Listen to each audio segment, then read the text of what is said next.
Uou, uou, uou. Ver se está indo.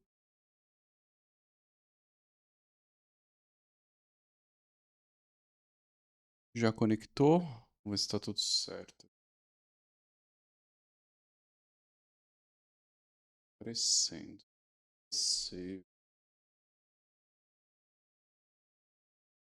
conectado. Vocês já estão me vendo por aí? Opa, já está me vendo. Lucas, Léo, me falem se o áudio tá bom aí, se está funcionando, se estão ouvindo bem. Eu mudei aqui o esquema. Estão ouvindo bem? Tá funcionando? Um feedback aí nos comentários. Respondam aí, por favor. Respondam aí, gente. Léo e Lucas. Estão me ouvindo? Vocês estão ouvindo?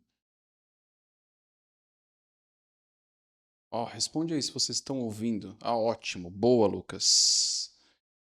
Maravilha, gente. Então, hoje eu tô fazendo diferente aqui. Eu não vou conseguir chamar ninguém aqui pra falar hoje. Boa noite. Eu nunca lembro o seu nome, cara. Boa noite, gente. Esperar mais um pouquinho. Esperar entrar mais algumas pessoas aí. Vamos ver como que vai fluir hoje.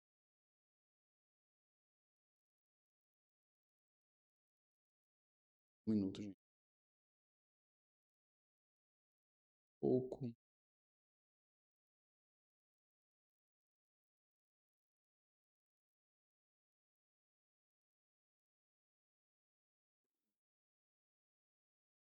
Vamos lá. Sim, estão ouvindo? Tá ouvindo bem?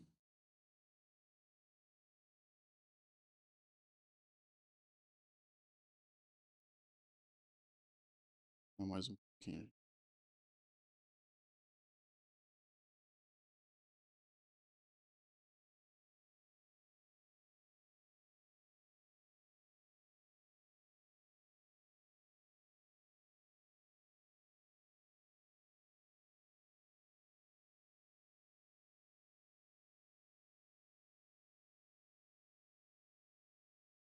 Sete 31. Eu entrei um pouquinho mais cedo, né? Esperar mais um pouco.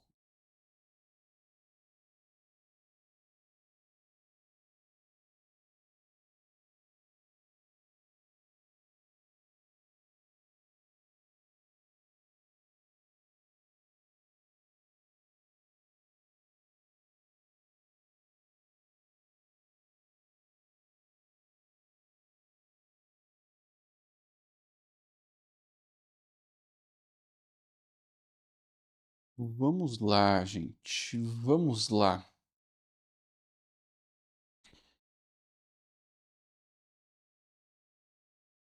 Áudio ok? Seguindo, então. Vou respeitar o horário aqui. 7h32. Áudio ok. Melhorei o vídeo também. Não sei se vocês estão percebendo, a câmera tá melhor aí. Para passar um conteúdo de qualidade para vocês. E seguinte, hoje eu não sei se se quem tá online aí viu, mas eu mandei e-mail, não, eu mandei só por e-mail e fiz post no LinkedIn. No Instagram eu não falei nada sobre isso, mas hoje vou falar sobre os erros que eu cometi no planejamento de produção, materiais, demanda, abastecimento ao longo do tempo e contribuam também, tá? Tragam os seus erros ou dúvidas relacionadas a esses erros, porque isso ajuda aqui na live. Ontem funcionou super bem, várias pessoas perguntaram, tiraram dúvidas, várias pessoas trouxeram aí conteúdo também, e é fundamental para a gente conseguir trocar ideia aqui e fazer a live fluir muito bem. Então, seguindo, quais erros eu cometi aí ao longo do tempo no processo de planejamento? Primeiro, antes de falar sobre erros, qual é o principal ponto, tá? Eu preciso contar uma história rápida e aí daqui a pouco eu entro nos erros e você vai entender por que essa história é importante para falar sobre os erros. Eu comecei a trabalhar com planejamento de produção, materiais, demanda, abastecimento numa empresa pequena Era uma empresa que tinha mais ou menos 100 funcionários, ali eram 18 máquinas, e aí eu tocava tanto planejamento de produção, planejamento de materiais, demanda, abastecimento, todo o processo ali de planejamento. E eu tive a sorte, vou chamar de sorte ou graças a Deus, eu tive um mentor lá no comecinho, nessa pequena empresa, e esse mentor, ele tinha 20 28 anos de experiência na área. Experiência em gestão industrial como um todo, gestão de manutenção, gestão de processos e planejamento de produção, materiais, demanda e abastecimento também. E ele acabou passando muito da experiência dele para mim, então eu acabei aprendendo com alguém que já conhecia sobre o processo, já conhecia sobre planejamento de produção e tinha uma metodologia própria ali de planejar. Eu aprendi muito com ele ao longo da jornada e isso me levou a cometer menos erros ali na minha primeira oportunidade como profissional de planejamento. E em algum momento eu comecei a dominar um processo de planejamento. E só para você entender o que era esse processo. Era uma fábrica de embalagens plásticas, então tinha máquinas injetoras, ali era um processo único, embalagens plásticas, e aí comprava matéria-prima, processava, comprava embalagens também, caixas de papelão, enfim, todo o processo de planejamento de materiais. E os principais clientes, tá, dessa empresa, maior cliente na época era Ferrero Rocher. Então, se você for no supermercado e olhar aquelas embalagens plásticas da Ferrero Rocher, eram produzidas nessa empresa. Ferrero Rocher também produz o Tic Tac, então aquela caixinha do Tic Tac, que é uma embalagem plástica, também era produzida nessa empresa. Nestlé, pote de sorvete da Nestlé também. E então tinha Ferrero Rocher, Nestlé como empresas alimentícias ali, e essa empresa também fornecia para várias empresas automotivas que faziam montagens ali de peças para a indústria automotiva. Então, o Knorr-Bremse, que faz sistemas ali de freios para a indústria automotiva, a MWM, que faz a parte de motores para a indústria automotiva, a gente fornecia tampas ali de motores para a MWM. Então, era um processo de injeção de peças plásticas, 18 máquinas, se eu não me engano, 18 máquinas, se eu me recordo. Não era mais, não eram 18. 16, 17, 18, 19, 20, 21, 22, 22 ou 23 máquinas, alguma coisa assim. E processo de injeção, aí tinha processo de terceirização também fora, então mandava produto para fora para subcontratação e aí depois esse produto voltava. Opa, Vitor, obrigado. Supervisor de PCP de uma grande indústria têxtil, siga o seu conselho. Quanto mais aprendemos, mais vemos que o MRP é algo genérico. Boa, hein, Vitor? Eu vou falar mais sobre isso aqui. É bom que você trouxe esse ponto, eu vou falar sobre isso, que é extremamente crítico. Inclusive, hoje, estava com um mentorado e. Deixa eu vou fazer um parênteses, tá? Aproveitar o seu comentário. Estava com um mentorado e o processo de mentoria que eu toco, ele vai muito além de mentoria, né? Muito mais um processo de consultoria do que mentoria. Eu, aliás, não gosto da palavra mentoria porque soa como se eu fosse fazer alguma orientação em relação a comportamento, liderança, e não é sobre isso. É muito mais um processo de consultoria mesmo. Eu entro no detalhe dos números, oriento, a gente constrói as bases, enfim. Eu estava com esse mentorado justamente estruturando um processo diferente de MRP1, né, que é a parte de planejamento de materiais, né, MRP1 é Materials Requirement Planning, parte de planejamento de materiais, e MRP2 também, que é o Manufacturing Resource Planning, que olha para planejamento de capacidades. E eu estava estruturando isso fora do sistema normal porque não está funcionando, enfim, uma confusão. E eu estava ajudando ele a estruturar. A gente teve um papo bem, bem produtivo hoje de manhã. Mas eu fiz um parênteses aí, tá, o Vitor? E no método LBP, que eu lanço em breve, vai ter isso com muito detalhe, tá? Como você estrutura tudo isso, faz o planejamento de capacidades, faz o planejamento de materiais, demanda, estoque de segurança, ponto de reposição, enfim, tudo que envolve essas áreas vai estar disponível ali no método. Mas enfim, foi um parênteses gigante que eu fiz aqui para aproveitar aí o seu comentário. E aí, dando continuidade, para quem entrou agora, eu estou contando aqui sobre os erros do planejamento de produção, materiais, demanda, abastecimento e os erros que eu cometi. E aí, para falar sobre os erros, eu tenho que contar um pedacinho da história primeiro, porque isso faz parte aí dos erros que eu cometi. Então, voltando, primeira empresa que eu trabalhei, empresa de pequeno porte, tive um mentor lá no começo, tinha 28 anos de experiência na área. Eu tenho 22 anos de experiência na área, tá? Então, se somar com a experiência dele, são 50 anos. E é daí que vem o método LBP. Ele me ensinou muita coisa lá no começo, e aí eu construí sobre o que ele me ensinou. Ele fazia um processo de planejamento completamente diferente do tradicional que você encontra na teoria. Então, eu aprendi a fazer o planejamento dessa forma, com um mentor me orientando muito o tempo todo. Era um processo completamente diferente do que você encontrar na teoria, como eu já falei. E essa orientação facilitou muito a minha vida. Então, eu posso dizer que se eu entrasse em qualquer empresa que tivesse injeção de peça plástica, no mesmo segmento ali que operasse no modelo B2B, business to business, né, que atende outras empresas, eu com certeza ia conseguir dominar o processo de planejamento de produção. Eu recebi um recado aqui agora, porque eu não estou olhando para a câmera, eu estou olhando para o lado. É que eu não estou usando a câmera do celular, então eu tenho que olhar para a câmera aqui e fica esquisito falar olhando para a câmera. Quando você olhando para a câmera do celular, fica mais fácil, mas eu estou com outra câmera aqui. Enfim, vamos lá. Então, se eu entrasse em qualquer outra empresa que fizesse planejamento, que tivesse o processo de produção ali de injeção de peças plásticas ou extrusão, que operasse no modelo B2B, business to business, que atendesse outras empresas, com certeza eu ia entregar muito resultado. Ia ser fácil estruturar isso. E aí começa o primeiro erro que eu cometi. Eu saí dessa empresa, fui para uma outra empresa, e aí o erro não foi sair, né, ir para uma outra empresa, eu fui em busca de uma oportunidade melhor, uma oportunidade com remuneração maior, enfim, numa empresa maior, ainda uma empresa nacional, só que uma empresa que tinha mais ou menos aí 700 funcionários, era alguma coisa próximo disso, uma empresa nacional maior, 3 fábricas, vários processos produtivos, vários processos diferentes, e foi aí que eu cometi o primeiro erro, que é o que eu não gostaria que você cometesse.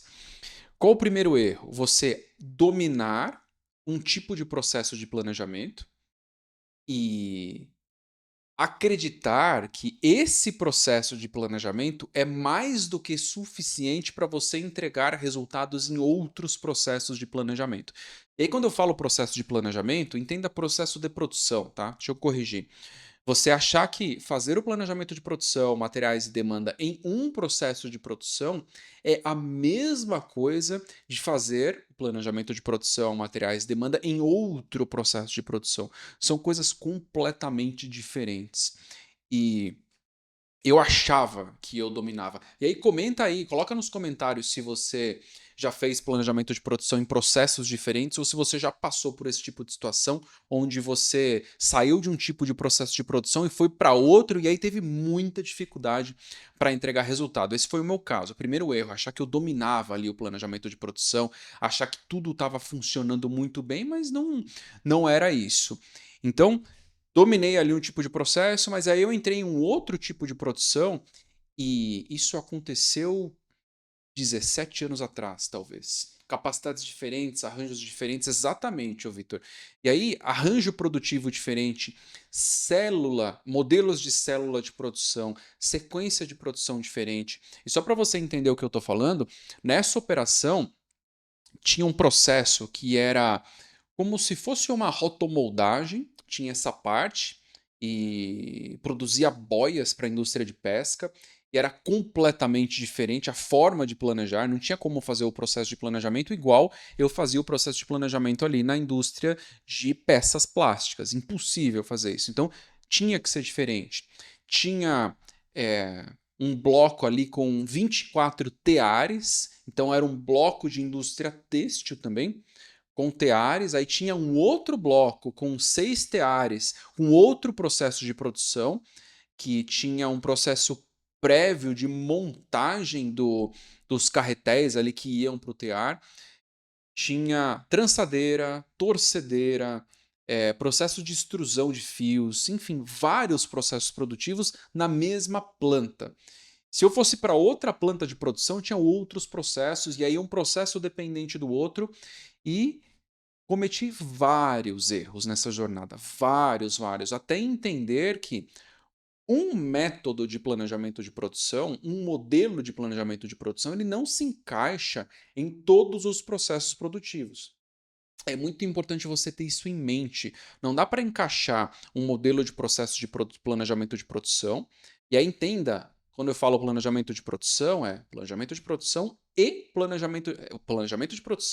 planejamento de materiais e planejamento de demanda. As três coisas caminham juntas. E aí daqui a pouco eu vou falar de uma outra coisa que era diferente nessa operação. Por enquanto eu estou falando sobre processo produtivo.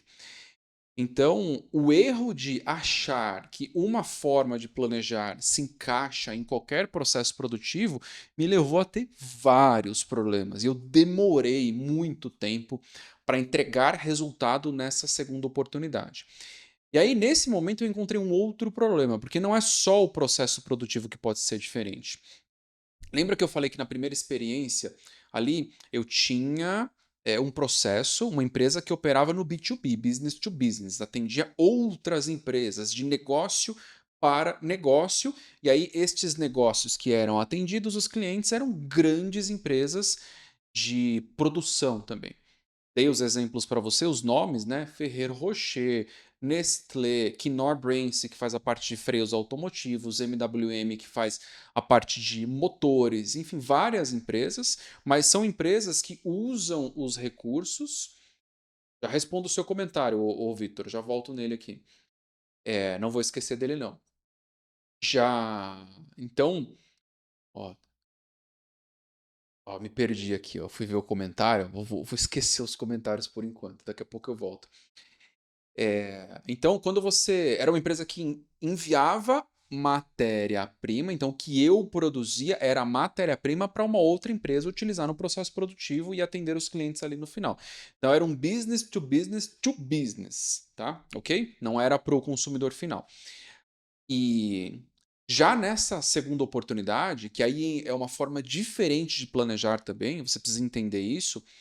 Você tem que entender sobre modelo de negócio. E aí eu vou trazer esse exemplo para ficar claro na sua cabeça.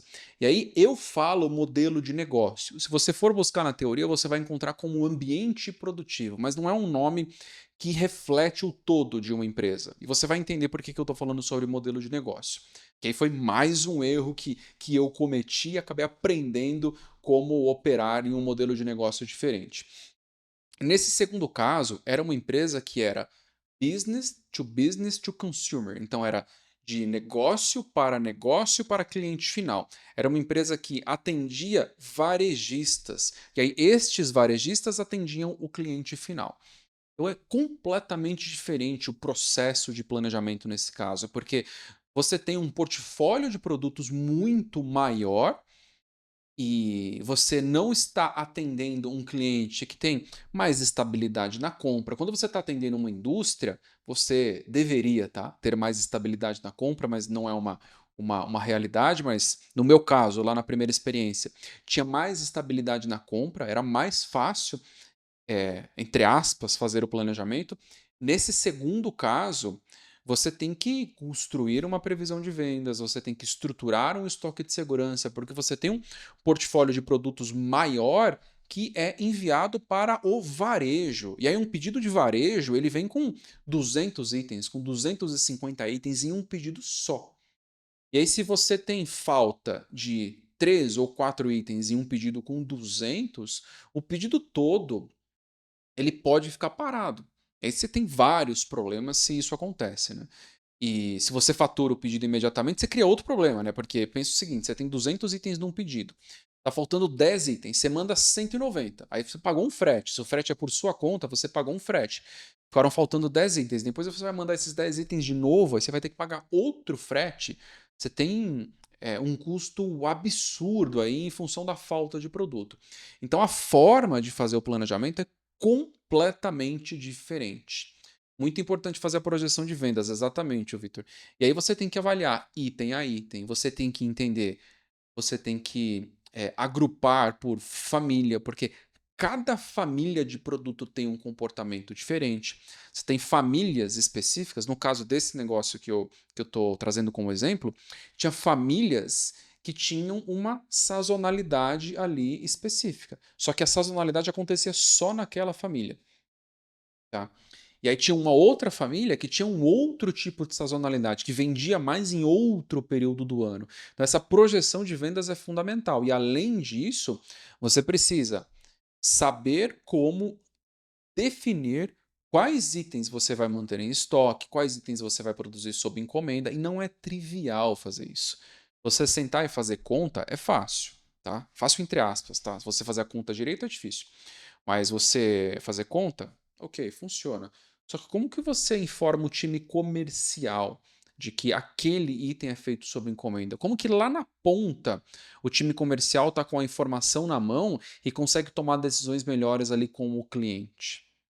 Tá? Então, o difícil é fazer essa informação fluir bem em toda a cadeia. Fácil é construir o número. Agora, fazer a informação fluir bem em toda a cadeia é outra discussão. Então, eu falei sobre erros por acreditar que. Erros que eu cometi. Acreditar que existia só um tipo de processo produtivo, tem vários, e aí você precisa saber como planejar em vários tipos de processo produtivo, esse é o primeiro ponto.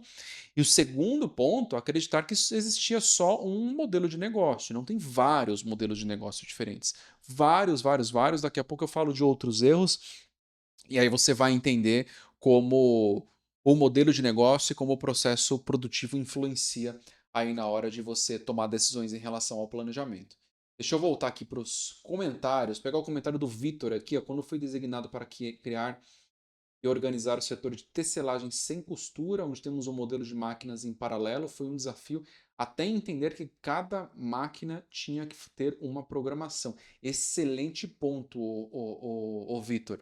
E aí, no meu caso, eu já aprendi desde o início como fazer o planejamento em paralelo, porque eu tinha, por exemplo, 3, 4 máquinas produzindo o mesmo produto o tempo todo, só que eu tinha que sequenciar essas máquinas aí, não dava para simplesmente, entre aspas, jogar o plano de produção ali na mão da produção. Tinha que sequenciar, tinha que ter o dimensionamento de capacidade correto, ter a projeção diária ali de produção, tinha que estar tudo muito redondo. Então, eu acabei aprendendo diferente. E aí isso facilitou minha vida em alguns sentidos, mas atrapalhou em outros, porque o exemplo que eu dei da célula de produção não faz sentido você fazer o sequenciamento dessa forma. Você tem que colocar uma lista de ordens de produção de acordo com a capacidade daquela célula, e aí você sabe qual é o output, né? Qual é a saída de produção daquela célula, e aí você acompanha com base nessa saída de produção.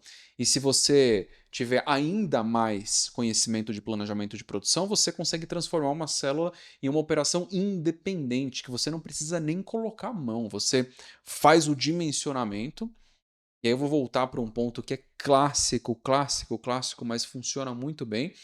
E se eu soubesse disso 17 anos atrás, o resultado nessa segunda experiência teria sido fantástico, mas desde o começo, mas não foi bem assim. E o clássico, clássico, clássico, para você fazer uma célula de produção rodar bem, você constrói um Kanban, faz o dimensionamento, claro que você tem que fazer um dimensionamento de capacidade ali da célula de produção para você não ter ociosidade de mão de obra. Você constrói um Kanban com tamanho de lote, com ponto de reposição, e aí você, com base na demanda, na projeção de demanda, você tem a frequência de reposição que essa célula consegue fazer com base no dimensionamento que você construiu ali do Kanban, e aí a célula consegue rodar de forma independente. Você, como responsável pelo planejamento de produção, você não precisa fazer o planejamento. Você faz o dimensionamento e aí periodicamente você corrige esse dimensionamento. Funciona maravilhosamente bem, tá? Funciona muito bem. Hoje eu sei disso, tá? Mas tempos atrás eu não sabia. Cometi muitos erros. Projeção de vendas, pegando os comentários aqui, desalinhamento e acaba Os pedidos nunca têm um só determinado tipo de produto. Ótimo. Células produtivas, vários microprocessos. Então, célula produtiva é super complexo se você não consegue administrar aí os microprocessos. E aí você precisa construir uma inteligência da célula de produção. E aí, com base nessa inteligência, que é um pouco do que eu falei antes, você faz um dimensionamento macro ali da célula, e aí você controla só a saída, né? Só o output ali daquela célula de produção. Não é tão trivial fazer isso, porque dependendo da capacidade de produção de cada microprocesso, você pode ter um gargalo ali dentro da célula e aí você não identifica esse gargalo, e aí você acaba tendo problemas. Então, mesmo nos microprocessos, você tem que, na hora que você está fazendo o dimensionamento, você tem que encontrar o gargalo ali do microprocesso, da célula, qual o microprocesso que é o gargalo da célula. E aí, esse microprocesso é ele que vai definir o output, a saída de produção da célula. É ele que vai definir. Então, você tem que encontrar esse microprocesso. Se você faz isso direito, o resultado é surreal, tá? Você consegue fazer o planejamento com muito mais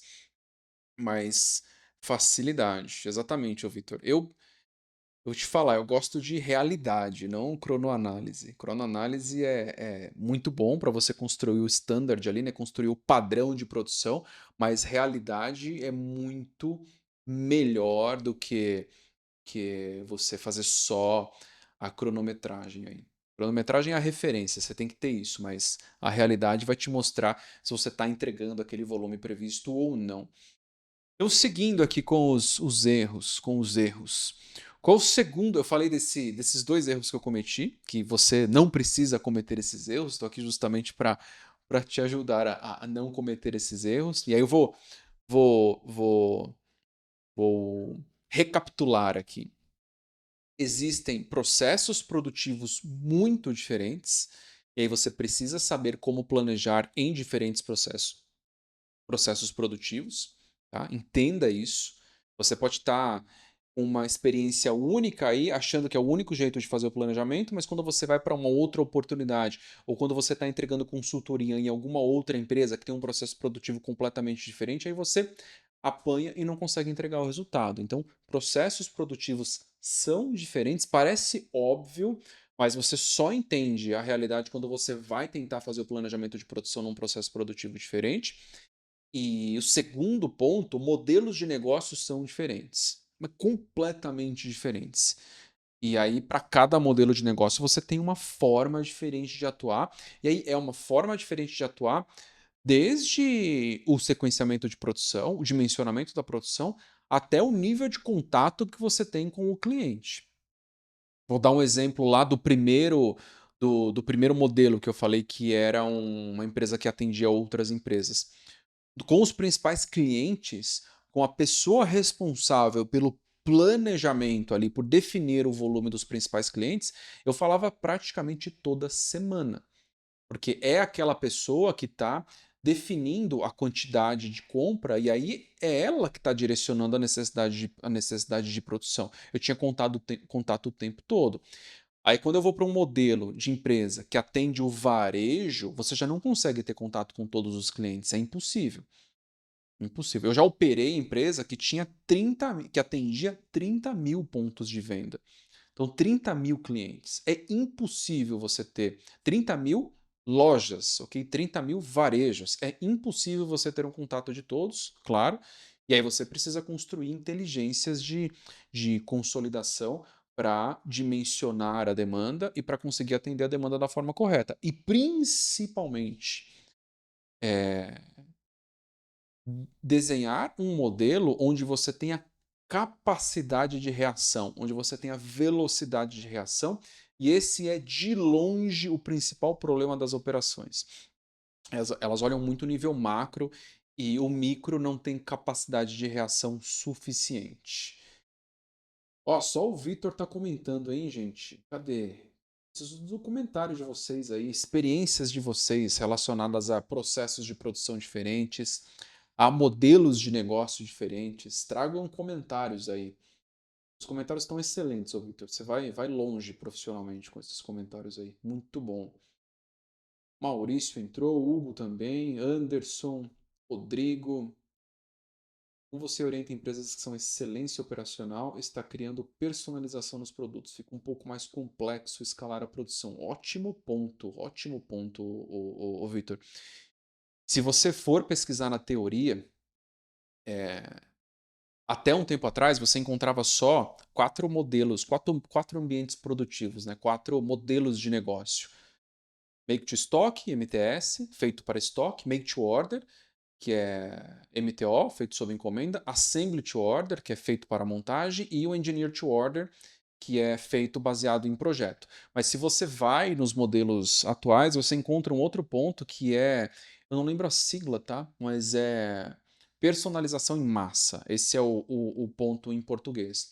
Então, você consegue montar formas de personalização em massa. E aí é um mix entre o modelo Assembly to Order, eu vou falar um pouquinho mais aqui, o Vitor, sobre isso, e o modelo de personalização em massa. E o principal exemplo de modelo Assembly to Order, que é feito para a montagem, é a Dell, que faz computadores. Ah, como funciona o processo da Dell? Alguém trabalha na Dell aí para falar com clareza? Alguém que está online aí ou já trabalhou ou conhece com profundidade? É, que aí ajuda aqui na construção aqui da fala. Mas a Dell, ela tem padrões ali de produtos, eles estão semi-prontos, e aí quando você faz a configuração no site, você coloca a capacidade de processamento, coloca alguma placa diferente que você quer, placa de vídeo, enfim, você faz a configuração ali do notebook que você está comprando ou do desktop que você está comprando, esse produto ele não está pronto no estoque, porque ele é personalizado. Aí é um assembly to order, então ele está semi-pronto e aí só faz a montagem destes componentes adicionais ali no final do processo e consegue entregar muito mais rápido.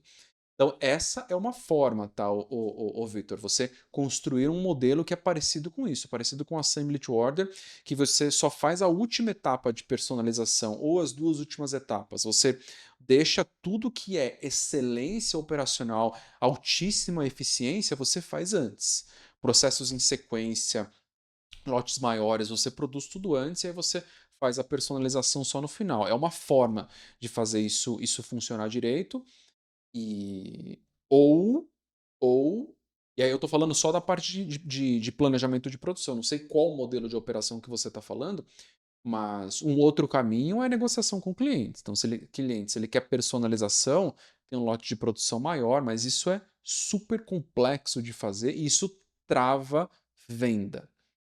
E aí eu vou falar de mais um erro que eu lembrei agora, que isso eu aprendi ao longo do tempo. Você já deve ter ouvido pessoas falando que o PCP, o planejamento de produção, ou o PPCP, enfim, é o coração da indústria. Mas o coração não vive sem sangue, entenda isso. E o sangue de uma empresa está nas vendas. Uma empresa não vive sem vendas. E por que eu estou falando isso agora, tá? Eu conectei com personalização, enfim, estou dando uma volta aqui e conectei com prazo, com lotes maiores que travam a venda. Prazos maiores também vão travar a venda.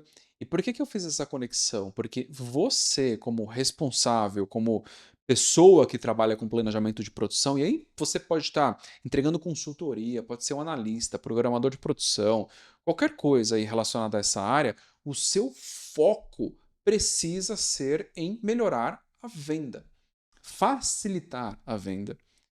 Ao que trava a venda? Lotes maiores, prazos maiores, atraso de entrega, falta de clareza. E aí, falta de clareza, entenda que um prazo maior, em muitos momentos, ele não é um problema, desde que exista clareza lá na ponta, desde que o time comercial tenha visibilidade de qual é o prazo de entrega.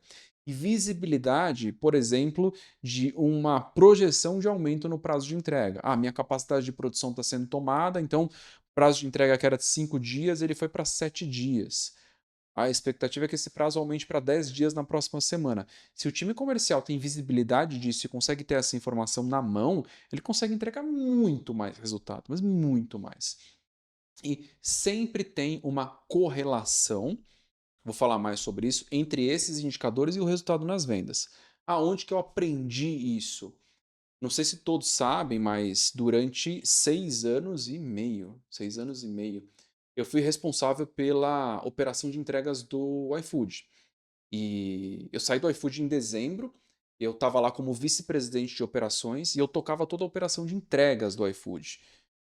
Mais de 200 mil restaurantes, milhões de pedidos por dia, mais de 800 cidades ali com o processo de entrega. Enfim, uma operação super complexa. E por que eu entrei nesse ponto aqui falando sobre o iFood? Ali existia uma correlação muito clara entre tempo de promessa de entrega primeiro, tempo de entrega. Promessa de entrega tinha impacto direto na conversão, então se você tem uma promessa de entrega muito longa, o cliente não compra através do aplicativo, então tinha um ponto de corte ali. E o tempo de entrega, a realização da entrega, tem uma correlação direta com o NPS, com a avaliação do cliente. Ele avalia mal se o tempo ficar acima de X minutos. Atraso de entrega, a mesma coisa. Se atrasar acima de tanto tempo, o cliente avalia mal. E na sua operação, alinhamento comercial e PCP, a Leia comentou exatamente, fundamental. Só que esse alinhamento, ele precisa ter um pouco. Eu vou falar um pouco para não falar muito, tá? No caso do iFood tinha muito alinhamento com base nos dados. A gente sabia exatamente até que ponto a promessa de entrega poderia ir. A partir dali, eu ia ter problema. Ia cair a conversão. Então não valia a pena ter uma promessa de entrega maior. Tempo de entrega, mesma coisa. Até tantos minutos, eu não tinha problema no NPS, na avaliação do cliente. E aí, o NPS tem correlação com a frequência de compra e com a retenção do cliente. Então, quanto melhor ele avalia, mais ele vai comprar e mais tempo ele vai ficar retido na plataforma. Em qualquer modelo de negócio, essa correlação ela funciona. Quanto menos você atrasa, mais o cliente vai comprar de você. Se você tem, por exemplo, um portfólio de produtos e você está atendendo o cliente só com um pedaço do seu portfólio, você começa a prestar um bom serviço. Avalia isso que eu estou falando com base em números. Começa a prestar um bom serviço, começa a prestar um bom serviço. Ao longo do tempo, esse cliente ele vai comprar mais o seu portfólio. Aí daqui a pouco ele compra mais, aí daqui a pouco ele compra mais. E em algum momento não é só uma decisão relacionada a preço. Porque talvez o seu concorrente ele esteja atrasando tanto a entrega, ele tenha tanto problema de prazo de entrega longo, que o seu cliente vai falar: não, não quero 5% mais barato, eu preciso de alguém confiável. E aí você ajuda o seu cliente a fazer conta também. Porque se você tem uma entrega confiável, o seu cliente consegue trabalhar com estoque menor, consegue reduzir custos em várias partes ali da operação dele. Enfim, eu dei uma volta gigante aqui porque o Vitor falou sobre. Cadê? Personalização de produtos. E aí, eu acabei conectando com um erro que eu cometi ao longo do tempo, que não entender que a principal parte de uma empresa está nas vendas. Você, como responsável por uma operação, você precisa viabilizar a venda. E aí, viabilizar a venda passa por operar com custo baixo, passa por otimizar aí a sua capacidade produtiva, passa por fazer o sequenciamento de produção correto, passa por fazer o dimensionamento da produção correta, passa por fazer todo o processo de compra dos materiais de forma estruturada. Enfim, tem várias coisas que você precisa fazer para viabilizar a venda. E aí, viabilizar a venda é prestar um bom serviço, um excelente serviço com custo baixo. E aí, excelente, coloque bem entre aspas, tá? Porque você também precisa entender qual é a expectativa do seu cliente. Não adianta também entregar um serviço. Vou pegar o meu exemplo que eu estava falando aqui no caso do iFood. Não adianta entregar não precisava entregar em 5 minutos. Essa não era a expectativa do cliente. A expectativa era outra. E aí eu sabia exatamente qual era o ponto de corte. Então, esse mais um erro aí. Eu já vou falar de outro. Deixa eu pegar aqui comentários. Projeção de vendas, divido o ano em 24 quinzenas, dividido por capacidade produtiva por família. Ótimo ponto, Vitor. Você está fazendo o trabalho direito. E aí eu vou te falar um outro ponto que eu aprendi lá no começo e esse erro eu não cometi. Fazer o dimensionamento de capacidade de produção e deixar solto é um problema seríssimo. Você precisa fazer o dimensionamento da capacidade, construir essa projeção e acompanhar no dia a dia. O acompanhamento diário é ele que é a cereja do bolo ali. Se você faz o dimensionamento correto, eu vou estimar números aqui, tá?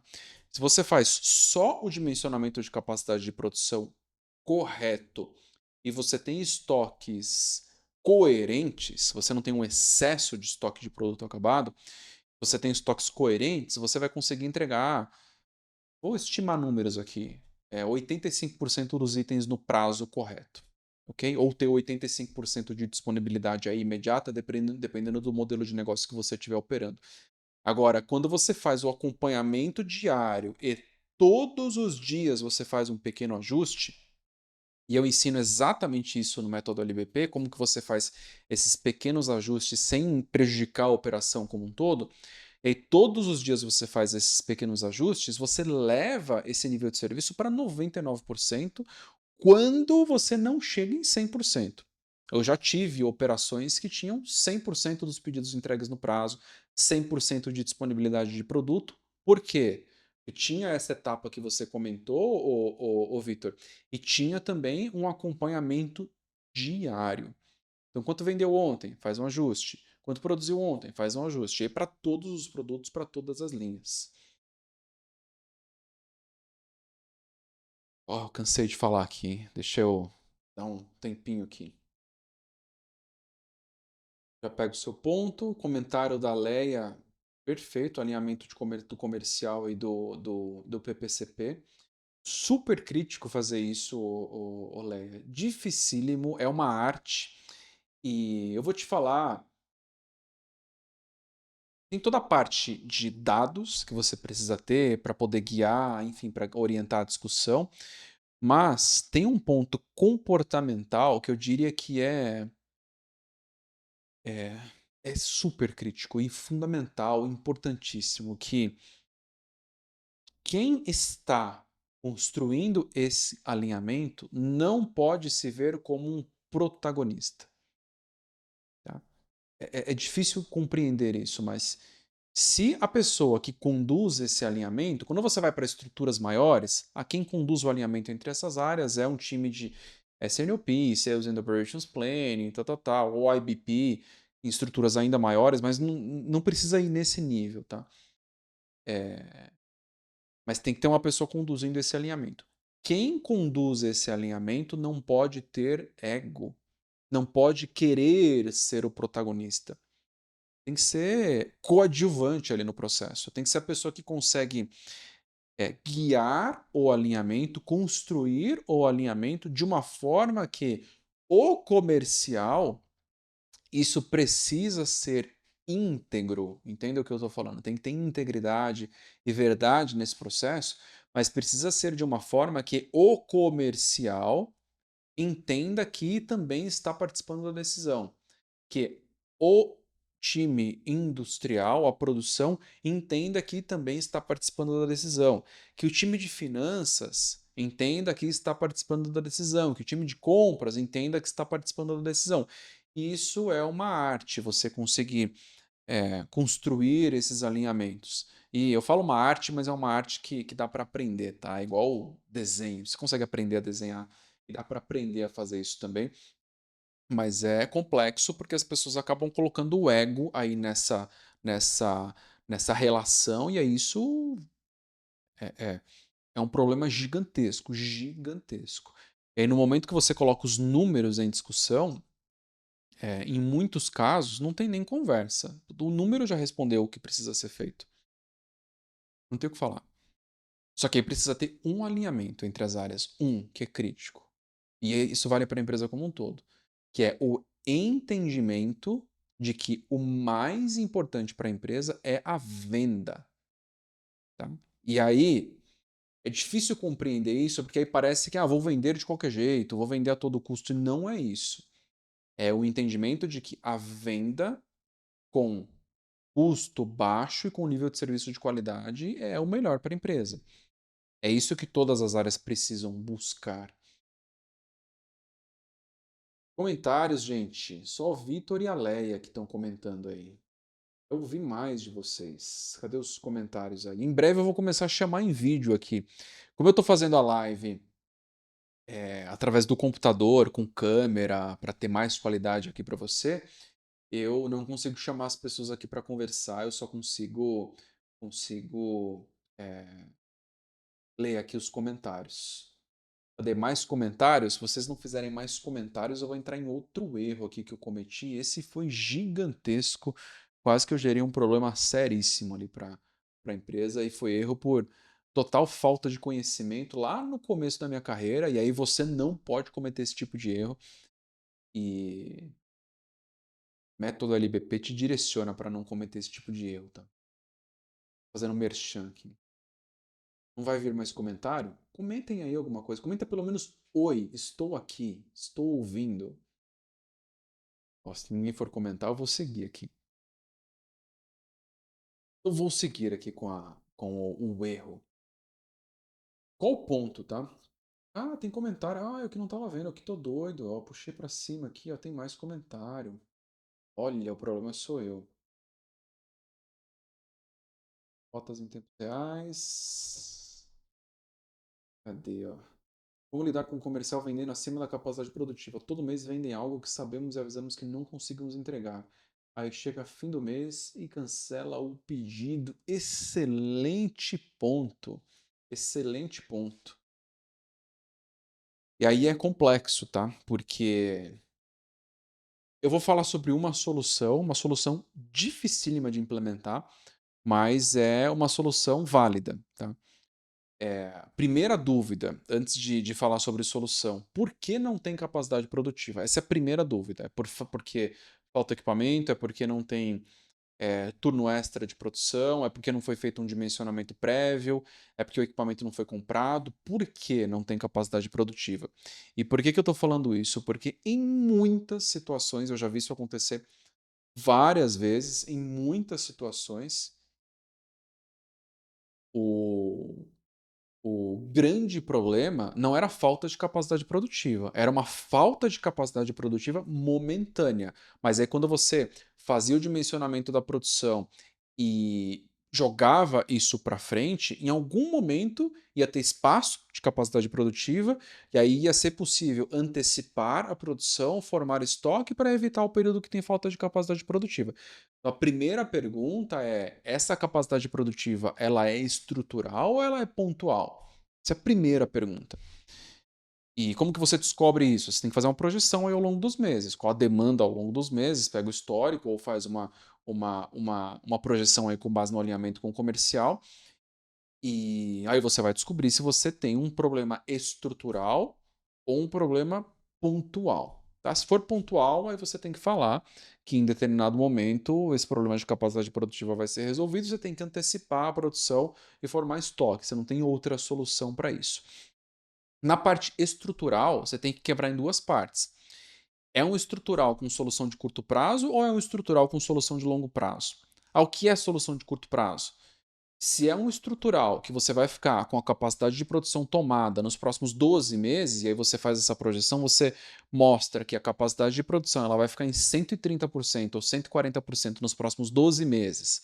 Mas existe uma solução de curto prazo, que é, por exemplo, a contratação de pessoas e a abertura de um turno novo, aí você tem que levar isso para discussão. Colocar numa mesa todas as pessoas que são responsáveis ali pelo processo, então não sei o tamanho da empresa que você está operando, mas aí tem que colocar finanças, tem que colocar, dependendo do porte da empresa, você tem que colocar estrutural, tá? Eu já falo na parte estrutural. E vou falar da parte não estrutural primeiro. Então, e aí você coloca todo mundo para todas essas áreas em discussão e aí toma decisões na solução de curto prazo, estrutural de curto prazo. Só que aí o que você está trazendo é uma solução estrutural de médio ou longo prazo. Solução de curto prazo é abrir o quarto turno, mas a diretoria está travando por enquanto. Então a decisão já está tomada, não tem o que fazer. Ou o argumento não foi feito da forma correta. O que eu faria se eu fosse você? O quarto turno resolve?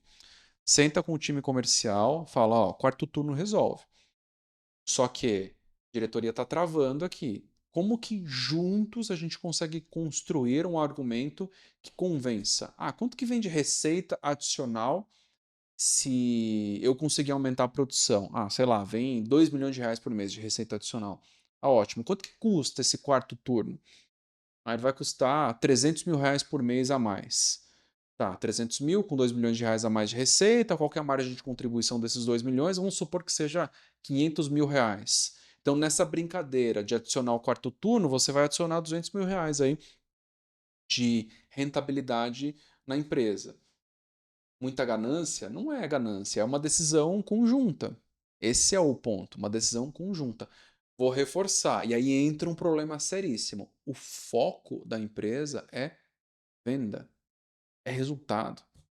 E aí, claro que venda com qualidade. Por isso que eu falei sobre fazer conta aqui. Também não adianta, o quarto turno vai custar 1 milhão de reais por mês e essa venda nova vai trazer aí 500 mil reais por mês. Aí não faz sentido. Mas vocês precisam fazer conta, montar um estudo de caso, ok? Fazer conta, falar, decisão tomada com base nisso. Comercial, decisão já está tomada, capacidade de produção é tanto, até eu vou te informar todos os dias, conforme essa capacidade de produção for sendo preenchida. Sei lá, no 18º dia do mês, não tem mais capacidade de produção, você vai ser informado que esses pedidos serão para o próximo mês. Então, é a única solução que existe. Tá? Não tem como fazer mágica. Abaixa nas vendas e ter que fechar o turno. Então, aí tem que ter o comprometimento do time comercial. O que ele precisa para não ter baixa nas vendas? Não é trivial essa decisão, tá? Não é trivial, mas ela precisa ser tomada em conjunto. Todos precisam sentar com base nos números para apoiar aí a tomada de decisão. Então, a Leia mandou um oi aqui. Eu que não estava vendo os comentários, ô Leia. Tem comentário. Boa, eu que estava doido aqui, que eu tinha arrastado para cima. Cadê? Quais indicadores para medir custo com eficiência produtiva? O melhor indicador é custo de transformação, tá, Vitor? É o que mais reflete aí o resultado. E aí pode ser custo de transformação por unidade, custo de transformação por quilo, depende da sua unidade de medida de venda. É o melhor indicador, tá? É o que mais reflete se você está sendo eficiente ou não. E por que eu estou falando isso? Porque se você olha, por exemplo, só o OEE, que é o indicador clássico de eficiência, você não consegue saber se você está sendo eficiente ou não, porque o OEE, por exemplo, desconsidera a parada ali para manutenção. E não faz sentido. Parada para manutenção com mão de obra parada, você não está diluindo o seu custo fixo, o seu custo de transformação está indo lá para o espaço. Então, melhor indicador é esse. Se você for perseguir um indicador, é custo de transformação. Tá? E aí é o custo para você transformar uma unidade ou 1 quilo. O mercado tem ciclo e temos que remar conforme o mercado. Ótimo ponto, Leia. E aqui, tá? Eu ia falar sobre os erros, mas os comentários estão sendo super positivos aqui, estão apoiando aqui na explicação. E essa parte de ciclos, eu acho que você comentou por causa do falar, que eu não sei o seu nome, eu falar que fala seu nome aí, qual é que fica mais fácil para poder falar. Já falo, Vitor, sobre o que você está falando aí. Vou voltar no ponto da Leia. Essa parte de ciclo é extremamente crítica. Pelo seguinte, eu já falei que várias coisas são extremamente críticas, mas pelo seguinte, dependendo do tipo de modelo de negócio que você tem, você pode ter ciclos diferentes dentro do modelo de negócio. Você pode ter um pico de venda em um grupo, uma parte do seu modelo de negócio, pode ter um vale em outro ao mesmo tempo. Então você precisa saber administrar primeiro internamente. E por que eu estou falando isso? Se você tem um negócio que é muito dependente de mão de obra, você consegue alternar a utilização de mão de obra em determinados ciclos. Se você tem vale e pico, você desloca a mão de obra para o pico, o vale vai estar ocioso, e aí depois isso aí vai ficar invertido. E aí, se você consegue fazer esse dimensionamento da forma correta, você reduz muito o custo de mão de obra. Então, administrar esses ciclos é importantíssimo. E falei de um exemplo. Um outro ponto que é extremamente crítico, e aí vai depender muito do nível de margem de contribuição que você tem no seu negócio, que é o seguinte: se você tem uma margem de contribuição alta, faz muito sentido você antecipar a formação de estoque para que você atenda um período sazonal. Agora, se você tem uma margem de contribuição baixa, aí você vai ter que fazer conta no detalhe para ver se faz sentido antecipar a formação de estoque, porque o custo de capital hoje é muito alto. Ele é um impeditivo para a formação de estoque em muitas operações. Aí tem que fazer conta. Custo de capital para aquisição de equipamento também está surreal. Se você vai trazer equipamentos importados, então com dólar alto, tem que fazer conta. Tem que fazer muita conta para ver o que faz sentido para resolver essa parte de ciclo. E aí, no ciclo, eu vou falar uma coisa que funcionou muito bem, eu já fiz isso algumas vezes, eu vou falar de dois exemplos aqui. No ciclo, dependendo do tipo de negócio que você tem, vale envolver o cliente. Porque você pode levar o problema para o cliente também, não tem problema nenhum. Você pode falar, ó, não tenho capacidade produtiva para esse período sazonal aqui, me ajuda. Eu já vi casos onde o, a formação de estoque antecipada, o cliente ele comprou o produto com antecedência, ficou armazenado, era um processo de compra com um armazenamento interno, antecipou o pagamento e aí nós, como responsáveis pela operação, a gente não teve um problema de fluxo de caixa, mas foi negociado com o cliente. Em outro caso, esse outro caso foi um ciclo muito específico, que foi a implementação de sistema, a implementação do SAP, que é um ERP para organizar a empresa como um todo, né? É o principal ERP aí do mundo. Então, na implementação do SAP, qual era o risco? Falta de produto acabado. O que a gente fez? Antecipou muito a produção. Muito, muito, muito, muito. Para não ter um problema com o fluxo de caixa, negociou com os clientes, falou que a gente estava passando por uma implementação de sistema, e aí o cliente também antecipou o pagamento. Então, envolva os clientes nessa tomada de decisão quando tem ciclo de mercado. E aí você consegue envolver se você tiver um modelo B2B, né? Se você vai num B2B2C ali que atende varejo e tudo mais, aí já é confuso, é muito difícil fazer isso funcionar direito. Aí o melhor vai ser negociar com o seu fornecedor, prazo de pagamento com o seu fornecedor, para resolver aí o período crítico. E é totalmente possível negociar, tá? Totalmente possível. Se você dá clareza para o problema, você divide aí o impacto negativo e o resultado disso vai ser super positivo para todos os lados. Porque se você não antecipa a produção do período crítico, no período crítico você vai produzir no seu limite. Agora, se você antecipa, a soma entre período não crítico e período crítico vai ser maior. Aí o seu fornecedor vai ser beneficiado, então ele vai querer vender mais.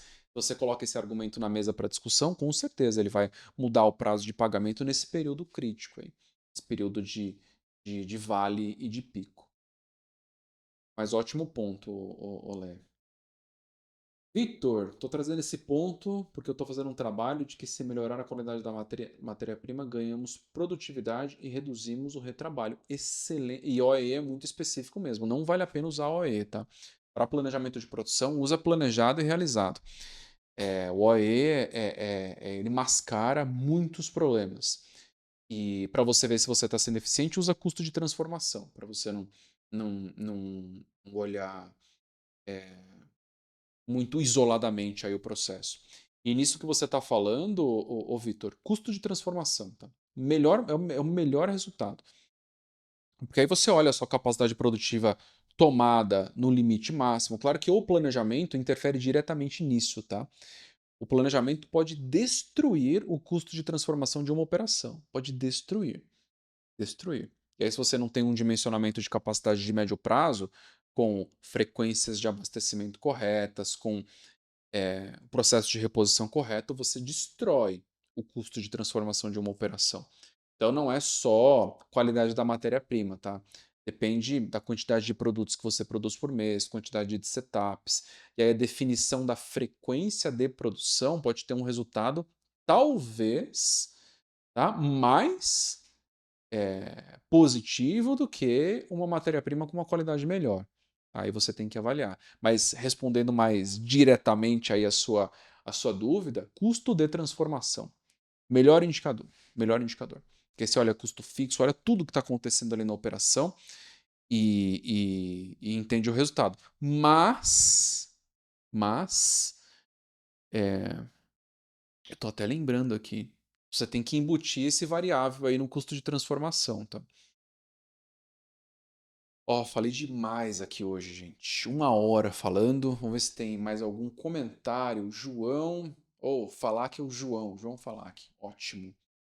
1 hora de live. Esta live, se tudo der certo aqui, ela vai ficar gravada. A live de ontem não ficou gravada porque a qualidade do vídeo, a qualidade do áudio estava muito ruim. E aí, quem fosse assistir depois a live não ia conseguir acompanhar o conteúdo com qualidade. E para quem está online aqui ainda, a gente vai ter live de domingo a quinta. Então, amanhã que é sexta-feira e sábado não tem live nesse horário. Domingo, 7h30 da noite, tem live de novo. Segunda, terça, quarta e quinta.